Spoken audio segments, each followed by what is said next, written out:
Ongoing పథకాలపై BRS తప్పుడు ప్రచారం చేస్తోందన్నారు మంత్రులు. ప్రజలెవరూ ఆందోళన చెందాల్సిన అవసరం లేదన్నారు. ఇటు వచ్చే నెల 5న కేబినెట్ భేటీ జరగనుంది. 7న ప్రత్యేక అసెంబ్లీ సెషన్ పెట్టి కులగణన రిపోర్టుపై చర్చించి ఆమోదించనున్నారు. రిజర్వేషన్ల ఖరారు తర్వాత పంచాయతీ ఎన్నికలు నిర్వహించేందుకు సర్కార్ కసరత్తు చేస్తోంది.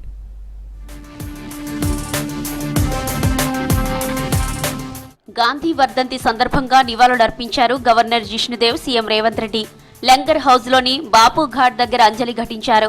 దేశ స్వాతంత్ర్యం కోసం గాంధీ చేసిన సేవలను గుర్తు చేసుకున్నారు. అహింసా మార్గంలో ఉద్యమాన్ని నడిపారని కొనియాడారు నేతలు.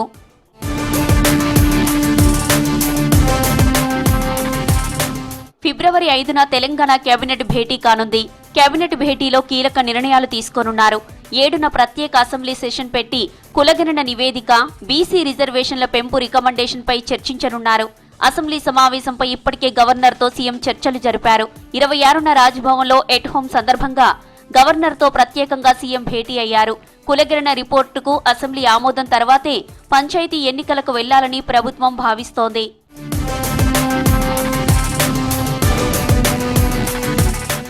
రాష్ట్ర విద్యుత్ సామర్థ్యాన్ని పెంపొందించడంలో ప్రభుత్వం మరో ముందడుగు వేసింది. డిప్యూటీ సీఎం, విద్యుత్ శాఖ మంత్రి భట్టి విక్రమార్క సూచనలతో రాష్ట్ర అధికారుల ప్రయత్నాలు ఫలించాయి. హిమాచల్ ప్రదేశ్ ప్రభుత్వం బూట్ విధానంలో 22 హైడ్రో ఎలక్ట్రికల్ ప్రాజెక్టులపై ప్రతిపాదనను ఆహ్వానించింది. తెలంగాణ ప్రభుత్వ విద్యుత్ శాఖ అధికార బృందం హిమాచల్ ప్రదేశ్ ను సందర్శించి ఆ ప్రతిపాదనపై అధ్యయనం చేసి 100 మెగావాట్లకు పైబడి సామర్థ్యం గల ప్రాజెక్టులపై ఆసక్తిని వ్యక్తం చేసింది. ఇందుకు సంబంధించి హిమాచల్ ప్రదేశ్ ప్రభుత్వం ఎంఓయూపై సంతకం చేసి త్వరలోనే పంపితే తగిన చర్యలు తీసుకుంటామని డిప్యూటీ సీఎం భట్టి విక్రమార్క తెలిపారు. ఇందుకు సంబంధించి హిమాచల్ ప్రదేశ్ సీఎం సుఖ్వీందర్ సింగ్ తో డిప్యూటీ సీఎం భట్టి విక్రమార్క ఢిల్లీలో సమావేశమయ్యారు.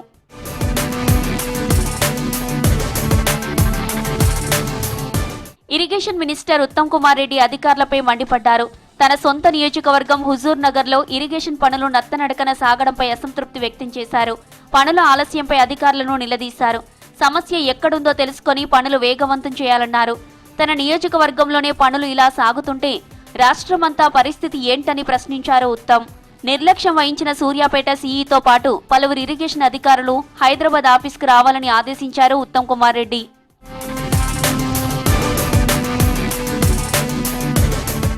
పథకాలపై బీఆర్ఎస్ తప్పుడు ప్రచారం చేస్తోందన్నారు మంత్రి ఉత్తమ్. ఆన్ గోయింగ్ పథకాలు ఆగే ప్రసక్తే లేదన్నారు. 40 ఏండ్ల రాజకీయ అనుభవంతో క్రెడిబిలిటీ ఉన్న నాయకుడిగా చెబుతున్నానని, బీఆర్ఎస్ తప్పుడు ప్రచారంపై ఎవరూ ఆందోళన చెందొద్దని చిట్చాట్లో చెప్పారు. ఇంతటి మంచి పాలన తన జీవితంలో చూడలేదన్నారు ఉత్తమ్. అభివృద్ధిని హైదరాబాద్కే పరిమితం చేయకుండా ద్వితీయ, తృతీయ శ్రేణి నగరాలకు విస్తరించాలన్నదే తమ సంకల్పమని చెప్పారు మంత్రి Sridhar Babu. AI, machine learning వంటి పరిజ్ఞానాన్ని యువత అందిపుచ్చుకోవాలన్నారు. కరీంనగర్ జిల్లాలో యువతకు స్థానికంగానే ఉపాధి కల్పించేలా కంపెనీలు ఏర్పాటు చేసేందుకు కృషి చేస్తున్నామన్నారు. కరీంనగర్ జిల్లా కేంద్రంలో మంత్రి పొన్నం ప్రభాకర్ తో కలిసి కొత్త సాఫ్ట్వేర్ కంపెనీని ప్రారంభించారు శ్రీధర్ బాబు. కరీంనగర్ ప్రాంత వాసులకు, ఈ జిల్లా వాసులకు, ఉమ్మడి జిల్లా వాసులకు ప్రధానంగా సేవలు అందించాలి. ఇక్కడ చాలా మంది ఇంజనీరింగ్ చదువుకున్న వారు ఉన్నారు. ఇక్కడ చదువు చెప్పిన ఇంజనీరింగ్ కళాశాలలకు సంబంధించి ఆ అధ్యాపకులు కానీ, ఆ పిల్లలు పూర్తి స్థాయిలో అకాడమిక్ గా చదువుకొని పరిశ్రమలకు సంబంధించిన నైపుణ్యం, ఆ గ్యాప్ ఉన్నది కనుక ఆ గ్యాప్ ని పూరించే కార్యక్రమం, కార్యాచరణ తీసుకునే ఒక గొప్ప ప్రయత్నం టెక్ జిని వాళ్ళు చేస్తా ఉన్నారు. బీసీలకు 42% రిజర్వేషన్లు అమలు చేసేందుకు కాంగ్రెస్ ప్రభుత్వం సిద్ధంగా ఉందన్నారు మంత్రి Ponnam Prabhakar. BC dedication commission మంత్రివర్గం రిజర్వేషన్లపై చర్చించిందని తెలిపారు. 2-3 రోజుల్లో విధి విధానాలు ఖరారు చేస్తామని చెప్పారు. రిజర్వేషన్ల ప్రక్రియ పూర్తవగానే స్థానిక సంస్థల ఎన్నికలు నిర్వహిస్తామన్నారు మంత్రి. బలహీన వర్గాలకు సంబంధించిన రిజర్వేషన్లను స్థానిక సంస్థల్లో పొందుపరిచి ఎన్నికలకు పోవడం జరుగుతుంది. గతంలో బీసీలకు రిజర్వేషన్ తక్కువైతున్నాయని తెలిసి కూడా బీసీలకు అన్యాయం చేస్తూ ఎన్నికలు నిర్వహించింది గత ప్రభుత్వం. మేము ఆ విధంగా చేయదలుచుకోలేదు. బలహీన వర్గాల గొంతుకు వాయిస్ ఉండాలి. సమాజంలో స్థానిక సంస్థల్లో బలహీన వర్గాలకు రిజర్వేషన్ ప్రకారంగా రావాల్సిన వాటా రావాలని కోరుకుంటా ఉన్నాం. మేము కామారెడ్డి ఎన్నికల మేనిఫెస్టోలో చెప్పిన విధంగా 42% ఇవ్వడానికి ఇప్పుడు కూడా కంకణబద్ధులమై ఉన్నాం. నిర్మల్ జిల్లా బాసర జ్ఞాన సరస్వతి దేవాలయాన్ని అన్ని విధాల అభివృద్ధి చేస్తామన్నారు పంచాయతీరాజ్ శాఖ మంత్రి సీతక్క.